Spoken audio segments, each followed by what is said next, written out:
Hey everybody, and welcome back to another episode of Did You Know? Today we're going to be talking about translation opportunities within Schoology. Stay tuned to learn how to support your English language learners. And I have two things to cover with you today. So the first one is changing the navigation tools, so kind of the framework around how Schoology operates so that someone who speaks a different language can at least see the navigation areas and be able to learn Schoology a little bit faster.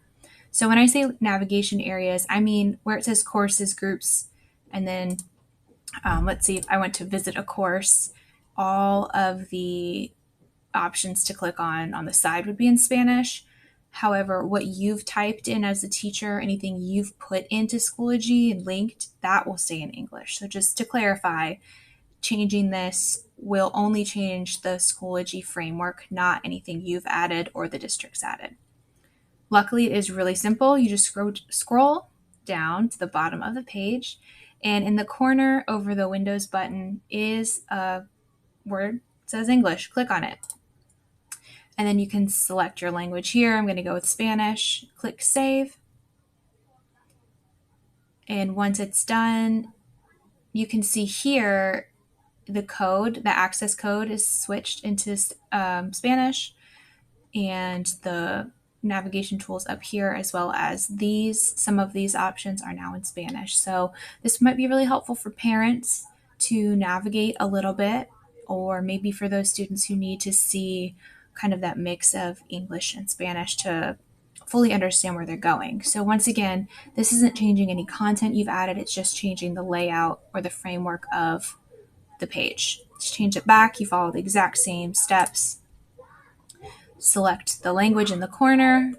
I'm going to go back to English now, hit save, and now everything is back in English. So that was translation tool number 1. The second tool is the Immersive Reader tool, which I have done a video on before, but I want to just refresh your brain. If you click on any folder, this Immersive Reader button will pop up and you click on it. Now there are a ton of options in here, and you can go back to a previous video to see a more detailed description, but in order to change the language, you click on the book, which says Reading Preferences, and you can translate into a variety of languages, and they even have different dialects.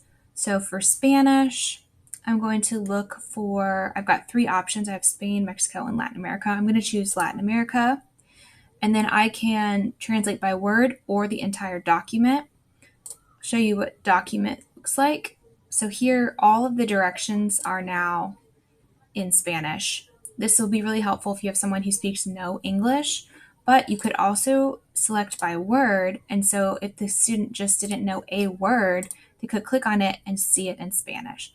This is something that you might want to speak with your English language specialist about, or English language learner specialist about, to see what is most appropriate for your students. But either way, this is going to open up a lot of opportunity as far as communicating and being able to understand the task at hand. And then you can move forward from there depending on your student. And that's it for Schoology. Stay tuned for more apps supported in Portsmouth that have different translation options. Now you know.